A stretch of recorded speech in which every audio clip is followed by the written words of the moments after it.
নেপালের পাহাড়ি অঞ্চল রাসুয়া জেলা। এখানেই ২৬শে আগস্ট ২০২৬-এ এক ভয়াবহ আকস্মিক বন্যা ও ধসের ঘটনা ঘটে। কয়েক ঘন্টার মধ্যে প্রবল জলস্রোতের সঙ্গে কাদা, পাথর ও পাহাড়ি ধ্বংসাবশেষ নেমে এসে বিস্তীর্ণ এলাকা কার্যত বিপর্যস্ত করে দেয়। কিন্তু কিভাবে এই বিপর্যয় ঘটল? পাহাড়ি এলাকায় ভারী বৃষ্টিপাতের পাশাপাশি একটি হিমবাহ বা বরফ, পাথর ও মাটির আকস্মিক ধস নদী ব্যবস্থায় বিপুল পরিমাণ জল ও ধ্বংসাবশেষে ঢেলে দেয় বলে প্রাথমিকভাবে জানানো হয়েছে। এর ফলে নদীর স্বাভাবিক গতিপথে হঠাৎ বিশাল জল ও ডেব্রেস এসে স্রোত তৈরি হয়। এই ধরনের ঘটনাকে অনেক সময় গ্লেশিয়াল লেক আউটবার্স্ট ফ্লাড বা পাহাড়ি আকস্মিক বন্যার সঙ্গে তুলনা করা হয়। তবে নির্দিষ্ট ট্রিগার ও ঘটনাটির প্রকৃতি নিয়ে তদন্ত এখনো চলছে। কোন জায়গাগুলি বেশি ক্ষতিগ্রস্ত? রাসুয়া জেলার ভূতাকাশী লহেন্দ্রখোলা নদী অববাহিকা সবচেয়ে বেশি ক্ষতিগ্রস্ত এলাকাগুলির মধ্যে রয়েছে। সীমান্তবর্তী এই পাহাড়ি অঞ্চলটি অত্যন্ত দুর্গম হওয়ায় উদ্ধার কাজও কঠিন হয়ে পড়েছে। বনের স্রোতে বহু ঘরবাড়ি ক্ষতিগ্রস্ত এবং অনেক ঘরবাড়ি ভেসেও গেছে। সেতু, রাস্তা ধ্বংস হয়েছে, জলবিদ্যুৎ প্রকল্প ক্ষতিগ্রস্ত হয়েছে, সীমান্ত ও যোগাযোগ ব্যবস্থাও ব্যাহত হয়েছে। দুর্গম এলাকায় উদ্ধার কাজ চালাতে অনেক সমস্যা হচ্ছে। এই বিপর্যয়ে বহু মানুষের মৃত্যু হয়েছে এবং শতাধিক মানুষ নিখোঁজ বলে বিভিন্ন প্রতিবেদনে জানানো হয়েছে।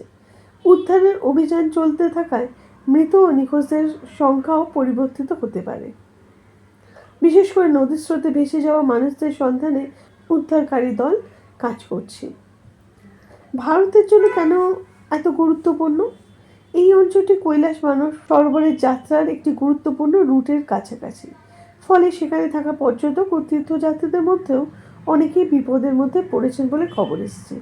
ভারতীয় নাগরিকদের অবস্থান সম্পর্কে তথ্য সংগ্রহ এবং তাদের নিরাপদে ফিরিয়ে আনার জন্য ভারতীয় কর্তৃপক্ষ পরিস্থিতির উপর নজর রাখছে।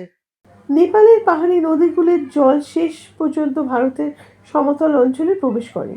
তাই নেপালে ভয়াবহ বন্যার পর বিহার ও উত্তরপ্রদেশের নদীগুলোর জলস্তর নিয়েও উদ্বেগ তৈরি হয়েছে। বিশেষ করে নদী তীরবর্তী নিচু এলাকাগুলিতে সতর্ক থাকা গুরুত্বপূর্ণ। বিশেষজ্ঞদের মতে হিমালয় অঞ্চলে তাপমাত্রা বৃদ্ধি, হিমবাহের পরিবর্তন এবং চরম আবহাওয়া ঘটনার ভবিষ্যতে এ ধরনের বিপর্যয়ের ঝুঁকি বাড়াতে পারে। তবে এই নির্দিষ্ট ঘটনার জন্য জলবায়ু পরিবর্তনকে সরাসরি একমাত্র কারণ বলা এখনই ঠিক হবে না। বৈজ্ঞানিক তদন্তের প্রয়োজন। নেপালের এই ঘটনা আবারও দেখিয়ে দিল পাহাড়ি এলাকায় হড়পা বাঁধ কতটা দ্রুত এবং ভয়ঙ্কর হতে পারে। কয়েক মিনিটের মধ্যে নদীর চরিত্র বদলে যেতে পারে এবং রাস্তা, সেতু ও বসতিকে ভাসিয়ে নিয়ে যেতে পারে। তাই পাহাড়ি অঞ্চলে ভারী বৃষ্টি বা আকস্মিক নদীর জল বাড়ার খবর পাওয়া গেলে নদীর ধারে না যাওয়া, স্থানীয় প্রশাসনের নির্দেশ মেনে চলা এবং দ্রুত নিরাপদ উঁচু জায়গায় সরে যাওয়া অত্যন্ত গুরুত্বপূর্ণ। নেপালের এই ভয়াবহ বিপর্যয়ে নিহতদের প্রতি গভীর শ্রদ্ধা।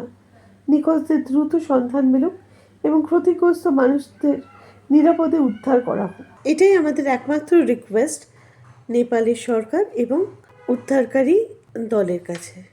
আমরা সবাই একসাথে নেপালের পাশে আছি এটা জানাতে কমেন্টে লিখুন হিল বা প্রার্থনা।